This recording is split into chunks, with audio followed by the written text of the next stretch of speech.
Maya Clarkson walked into Ridgewood Mall expecting Black Friday chaos, but she had no idea someone else had walked in with a plan. Behind her, a figure slipping through disguises watched every step she took. In a crowd of thousands, Maya vanished without a single scream, and the person who followed her was never seen leaving the building. This is the chilling story of how a young woman disappeared in plain sight, inside a mall packed with people, and how investigators uncovered a pattern far more terrifying than a single missing person. The doors of Ridgewood Mall slid open at exactly 5:00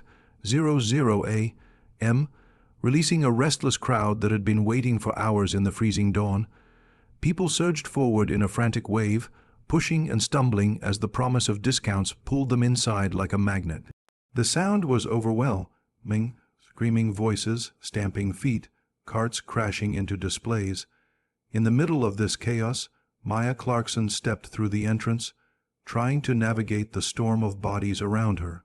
She had planned her visit carefully, carrying only a small tote bag so she could move quickly, but nothing could prepare her for the brutal force of the Black Friday rush. Shoppers lunged toward the electronics store as if competing for survival. The moment Maya walked in, she was swept sideways by a group sprinting toward Flat's green TV. Others bumped into her without noticing, their eyes locked on sale banners. The floor vibrated under the weight of thousands of hurried steps. Security guards shouted over handheld radios, already overwhelmed within the first few minutes. Shelves toppled, items scattered, and somewhere in the distance, a fire alarm briefly blared before being silenced. It was a scene of complete disorder. Maya tried to keep close to the wall, but the crowd kept dragging her inward like a riptide. The air felt hot and suffocating as bodies pressed together. At one point, she attempted to record a short video for her friends, hoping to capture the wild scene, but she lowered the phone almost immediately when someone elbowed her shoulder. The recording later became crucial, revealing her last known location at the mall's main entrance and the thick, unrecognizable blur of bodies swirling behind her. As the pressure of the crowd increased, people became more frantic. A stack of boxes collapsed near the shoe store entrance, causing another wave of pushing as shoppers tried to avoid falling. Maya moved toward the central corridor, hoping to find a quieter path, but every direction was clogged. Lines twisted in confusing shapes, forming and breaking apart as people argued about who had been waiting longer. The noise from multiple stores played over one another, upbeat holiday music mixing with angry shouts, and the sound of metal rails scraping the floor. Security cameras later showed Maya pausing several times, each time looking over her shoulder. It wasn't clear what she saw. Maybe she sensed someone too close behind her, or maybe it was just instinct reacting to the chaos. But the pattern stood out. Every few steps she tilted her head slightly, as if checking for something that made her uneasy. Her face was partially hidden in the footage, but investigators noted a subtle tension in her posture, as though she felt she was being crowded more than the situation justified. Within 20 minutes, the crowd thickened so much that individual movement became almost impossible. People squeezed through narrow aisles, pushing forward without knowing what was ahead. In one camera angle, Maya could be seen near a display of winter coats, trying to step aside as another rush of shoppers came from behind. Then the footage became shaky when someone hit the camera pole. In the moment it took for the frame to steady, Maya vanished from sight.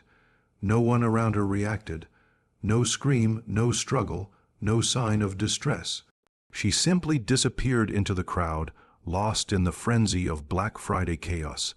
It took hours before anyone realized she was gone, and by then, the noise, confusion, and endless motion of the morning had already wiped away any trace of what happened to her.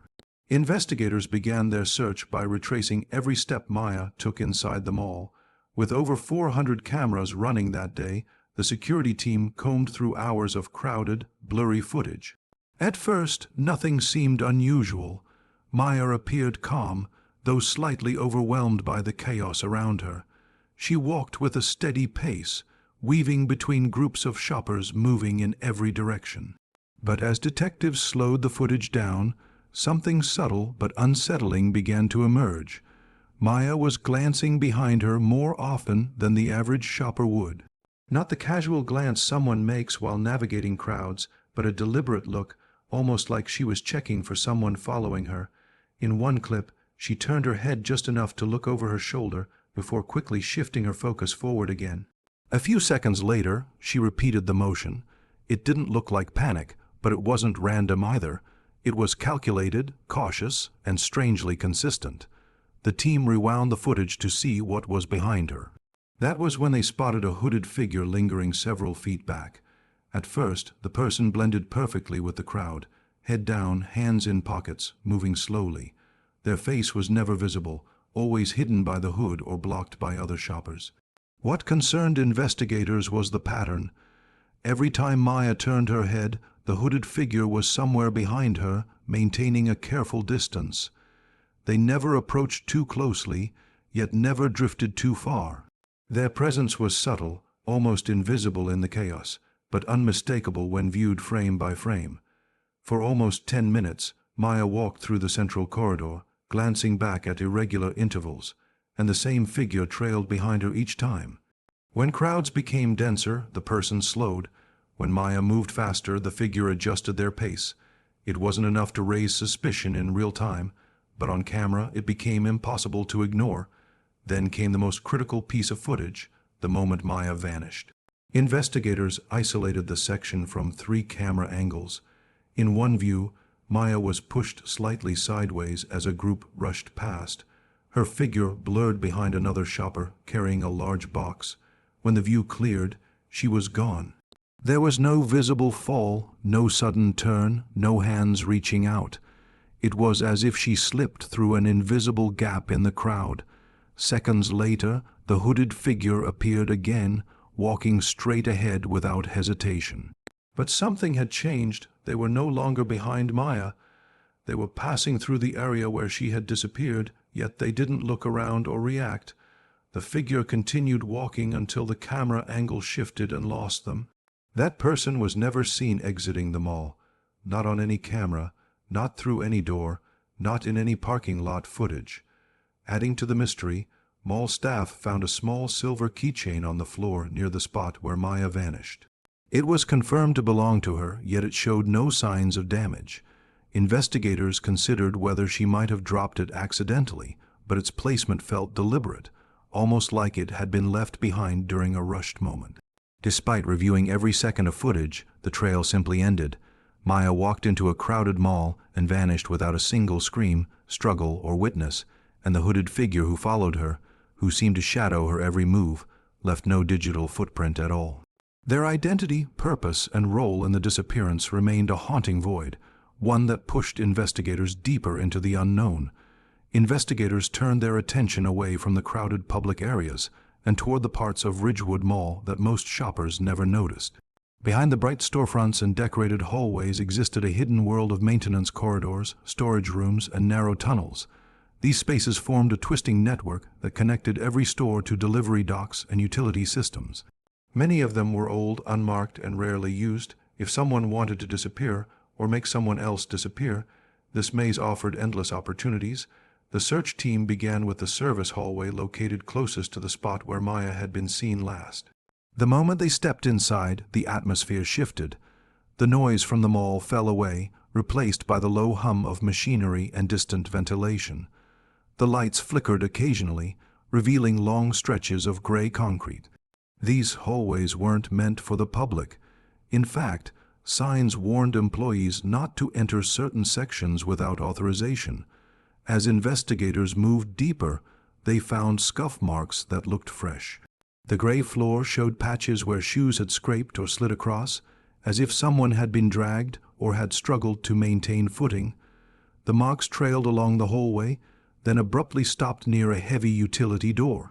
The door required a special access card, but when it was opened, dust had been disturbed inside the room, and one corner showed faint impressions on the floor, as though a heavy object or person had been set down recently. A short walk from that point led them to a service elevator. It was older than the main elevators, its metal panels dented and scratched from years of use. Investigators noticed right away that the layer of dust covering the floor had a clear path swept through it. Someone had used this elevator extremely recently. Inside, a distorted handprint streaked across one of the panels, too smudged to give any identification. It looked as though someone had pressed their hand against the surface while rushing or struggling. Technicians traced the elevator's path and discovered it connected to 3 different levels of the mall, including a nearly abandoned lower floor used mainly for storage overflow.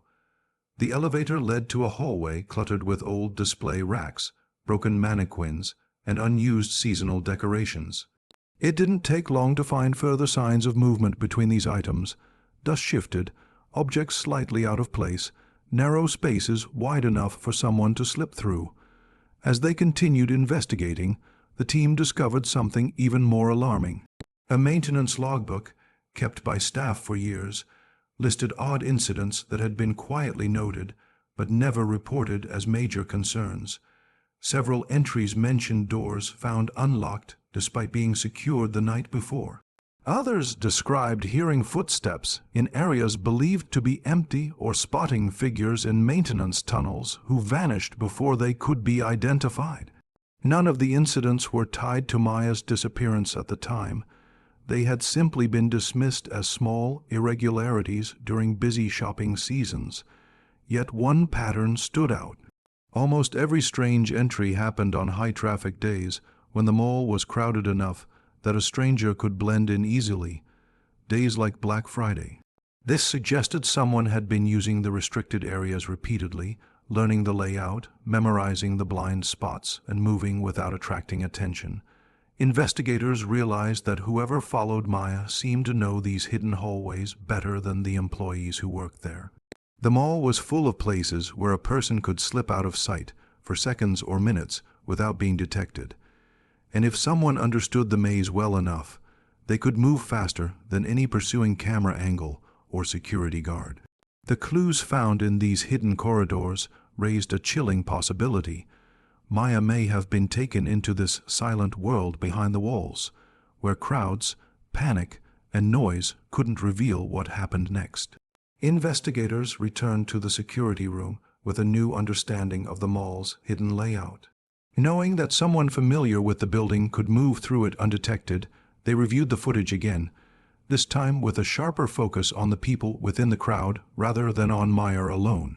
They slowed frames, enhanced shadows, and compared body movements from one angle to another. That was when a troubling pattern began to surface. Someone had been changing appearances throughout the day, slipping into the chaos with an ease that suggested long preparation. The hooded figure who followed Maya was only one version of this person.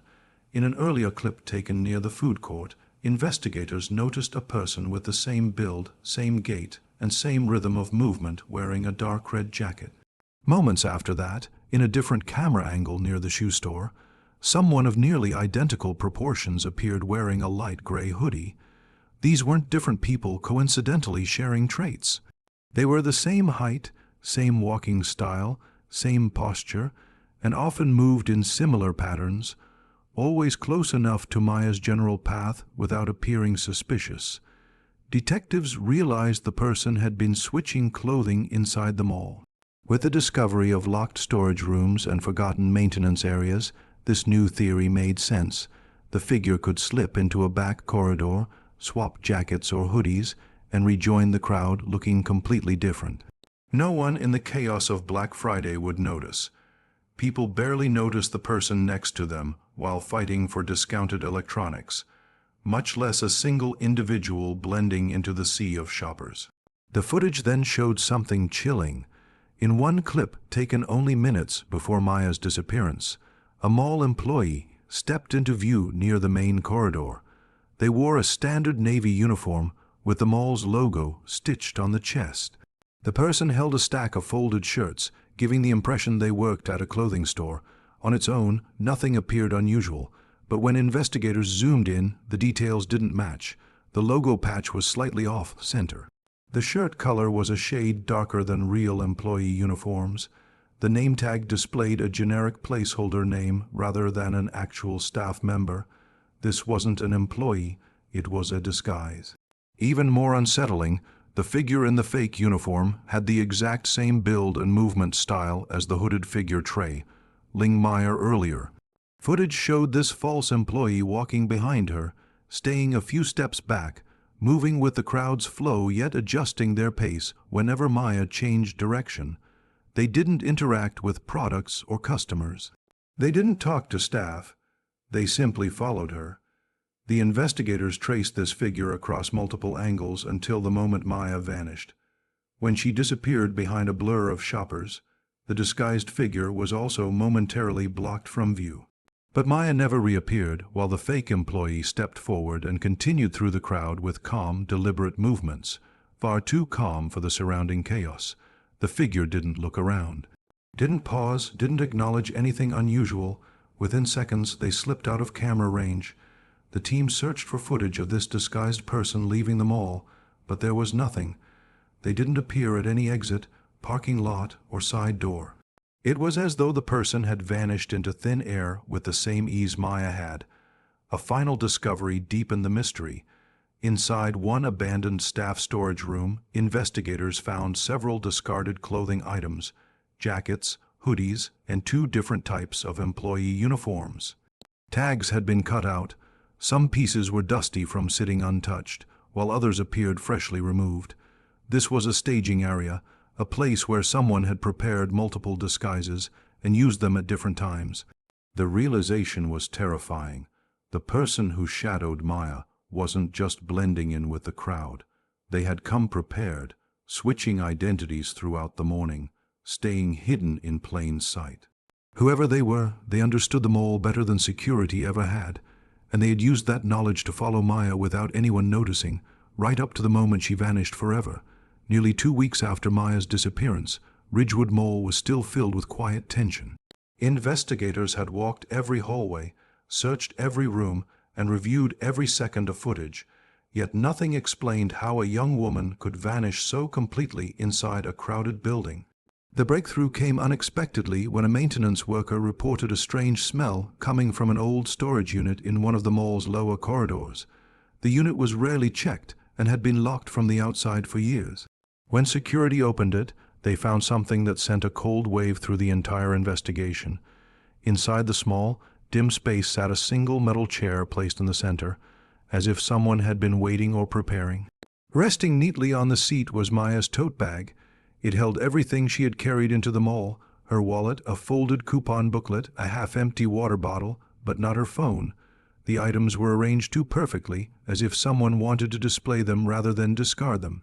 There were no fingerprints on anything.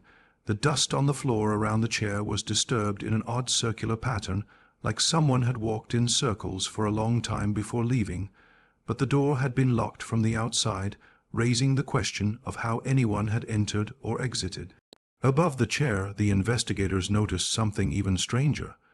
A ventilation grate was pushed upward, slightly bent at the edges. It appeared as if someone had climbed up through it from inside the room.